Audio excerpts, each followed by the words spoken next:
এবার এই জনপ্রিয় ধারাবাহিকে এন্ট্রি নিলেন খুবই জনপ্রিয় এই অভিনেত্রী। এই মুহূর্তে স্টার জলসা এবং জি বাংলায় অনেক জনপ্রিয় ধারাবাহিক সম্প্রচার হচ্ছে।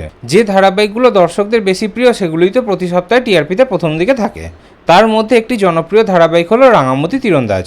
এই ধারাবাহিকটি তো প্রতি সপ্তাহে টিআরপিতে সেরা দশেই থাকতো। তবে এবার ধারাবাহিকে টাইম স্লট পরিবর্তন হতে চলেছে। তারপরে হয়তো ধারাবাহিকটি টিআরপিতে একটু পিছিয়ে যেতে পারে। আগামী 27 এপ্রিল থেকে আপনারা রাঙামতি তীরন্দাজ ধারাবাহিকটি রাত 11টা স্লটে দেখতে পাবেন। ধারাবাহিকে আমরা প্রধান নায়ক নায়িকার ভূমিকাতে অভিনয় করতে দেখতে পাচ্ছি নীলাঙ্কুর মুখার্জি এবং মনীষা মণ্ডলকে। এবার এই ধারাবাহিকের গল্পেই নতুন নায়িকার এন্ট্রি হতে চলেছে।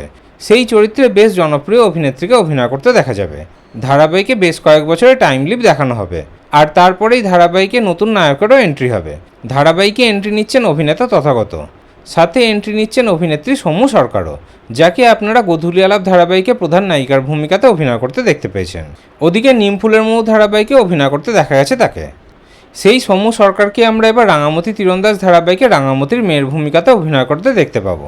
তাহলে রাঙামতি তীরন্দাজ ধারাবাহিকের এই নতুন অধ্যায়ের গল্প দেখার জন্য আপনারা কতটা এক্সাইটেড কমেন্টে অবশ্যই জানাবেন।